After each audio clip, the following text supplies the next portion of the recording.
Breaking news, Donald Trump, he could actually be banned from entering the United Kingdom. I'm serious. There's a government petition there now with over 600,000 signatures supporting his exclusion. That's more than 3 times the amount that's required to at least discuss this in Parliament. Now, the move comes, of course, after Trump's, what some people would say are very controversial remarks about banning Muslims here in the United States. Both British Prime Minister David Cameron and Home Secretary Theresa are calling his comments, they've called them divisive. They said they're unhelpful and that they're wrong.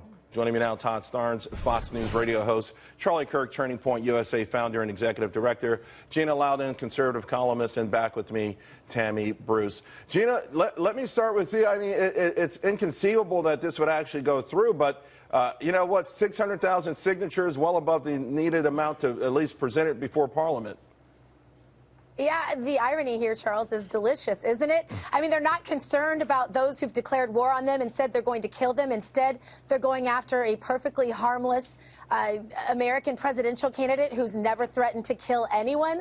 I find this a complete distraction. I think these people need to get a hobby. And what's interesting, Charlie, too, is that, you know, if you look at the British Parliament system, I like the way they go at each other. I like the openness of their system, the outcry of this system. I like the no confidence votes. I think there's a lot of things in there that look good to us, and yet because of comments that weren't politically correct, you get this big movement.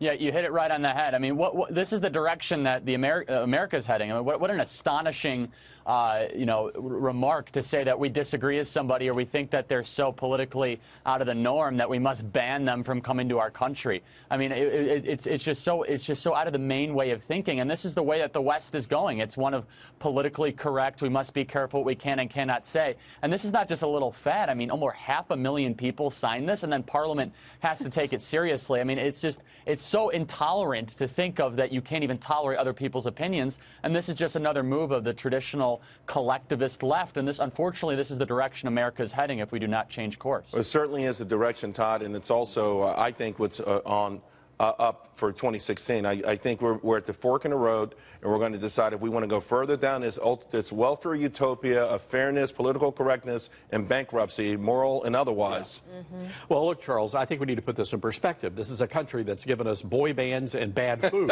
So, you know, and again, how many times have we pulled their fat out of the fire in a world war? So I'm just dumbfounded by the fact that here we are. They've got Lord knows how many radicalized Muslims over there causing all sorts of mayhem, and yet Donald Trump is the problem. Tammy? Well, I think, you know... Did you sign a petition? No. To Todd's point, England at least gave us Helen Mirren and Diana Rigg, and that's probably pretty much it. But and Margaret Thatcher wasn't too bad either. Margaret Thatcher wasn't bad either, to say the least. But this is Europe is, of course, an entity in England. They really wanted Barack Obama as president, and they got him. And now I bet you they're really wishing it was Reagan or Bush at this point in time. I think that we recognize that England and Europe is not handling its own house properly. You see that it's a powder keg throughout that nation. The economies are awful, and they sit here and judge us. We are the ones who are going to make the difference in the next decade. We are going to do what we feel is best. And despite whatever they want, and they can whine all they want, we are going to do what we want. And I think that they're not liking Donald Trump, perhaps states that that actually is the guy we should look to. And look, I mean, in all seriousness, they do have a Muslim problem in Great Britain right now. They're looking at the Islamification of their country. You ought to see the stories coming out of England where schools, where churches are being forced to provide accommodation for the Muslim community there. So I think Donald Trump was onto something, and I just don't think they appreciate it. It's making them nervous. It's making them very nervous. Yeah.